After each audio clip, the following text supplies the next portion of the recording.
ខ្លួនក្រទេប៉ុន្តែថ្ងៃអាទិត្យដេកដល់ថ្ងៃចាំងគូតខណ្ឌតែទិញបាយផឹកទិញមិនទាន់គេផងហើយទៅរកស៊ីទាន់អ្នកណាកាហ្វេណាគេក៏ចូលចិត្តដែរប៉ុន្តែផឹកឲ្យមើលប្រាក់ខែខ្លួនឯងផង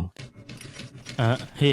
ថ្ងៃទឹកធ្វើការមួយថ្ងៃទៀតហ្មងហេកុំឲ្យគេឌីក្បាលយើងហេមួយអាទិត្យធ្វើការ6ថ្ងៃបើឲ្យគ្រាសម្រាប់ខ្លះដែរហើយអាបកាច់ដែរចេញទ្រឹស្ដីទៅបាទហេអ្នកទ្រឹស្ដីតាម TikTok ដែរទៅនឹងរះប៉ុន្តែនិយាយមកខ្ញុំស្រាប់មិនចូលទៅជាសោះតែហ្មងហើយអារ៉ាគេជារបៀបកន្លងធ្វើការមួយថ្ងៃតូឡូហ្គីចុះយប់ឡើងគេចង់ចូលការ៉ាអូខេដក B ឲ្យខ្លះចឹងណាហើយគេថាយើងក្រដោយសារយើងផឹកកាហ្វេហើយផឹករបស់ថ្លៃរបស់ brand ក៏កាហ្វេមួយមកកែ3រៀលតិចយើងក្រដូចគេនិយាយមិនដឹងហៀដែលជាសម្ដីអ្នកទ្រឹស្ដីតាម TikTok ចប់បាត់ហើយបើហ៊ានដែរផឹកកាហ្វេផងដល់ក្រដែរហ្នឹង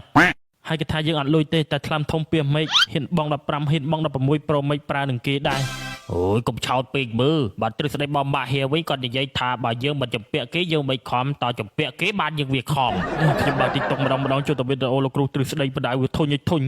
អាប៉ូប្រុសជឿហេ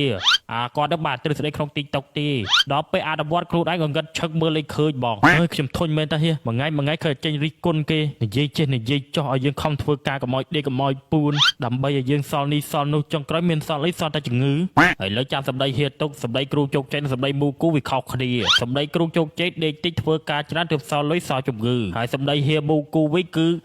រឿងអាចជីវិតអញមិនទៅក្បាលអារាចង់អាចទៅពាក់អារាច្រើនក៏មិនទៅក្បាលអារាដែរបើអាចរលុយសងដើម្បីអារាបានរលសងជំនួសអញផងក៏មិនអត់អ្នកមើលធ្វើតាមតាហេទៅដើម្បីយើងខំដើម្បីសងលុយគេហើយហេគូខ្ញុំឆ្ងល់យូរហើយនេះសម្ដីគ្រូជោគជ័យនិងសម្ដីលោកគ្រូពេទ្យមិនដឹងយកមួយណាទុកមួយណាជាសម្ដីពេទ្យទៅរស់បានយូរមិនសល់ជំងឺទុកមើលថ្ងៃក្រោយព្រោះលោកគ្រូពេទ្យនិយាយមិនដែរខុសទេខុសតែពេលចាស់ឆ្នោតមិនត្រូវតើនិយាយបែរហេមួយខែយ៉ាំដល់របស់ឆ្ងាញ់ម្ដងដើម្បីឲ្យកដោកាពះយើងមែនតែហេយើងគួរតែញ៉ាំឆ្ងាញ់ខ្លះហើយ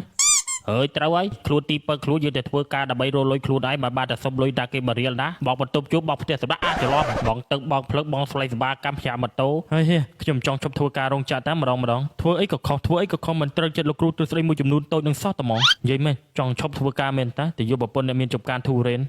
ហើយកុំភ័យអាប្អូនប្រុសចាំហៀទំនេររបស់ប្អូនប្រុសឯងទៅអង្គុយមើលគេហូបអីទៅមុខវាំងហើយដឹងថាជីវិតអ្នកចម្ពាក់លុយគេវារោគរ៉ាប្រពន្ធដែរហើយបើប្អូនប្រុសមិនយល់តទេទៅអង្គុយសុំលុយគេនៅស្តុបពីអ្នកហៀអូខេហើយកុំទ្រឹស្ដីខ្លាំងពេកខ្ញុំជិះក្បាលនេះហើយមិនគ្រូទ្រឹស្ដីចូលខ្លួន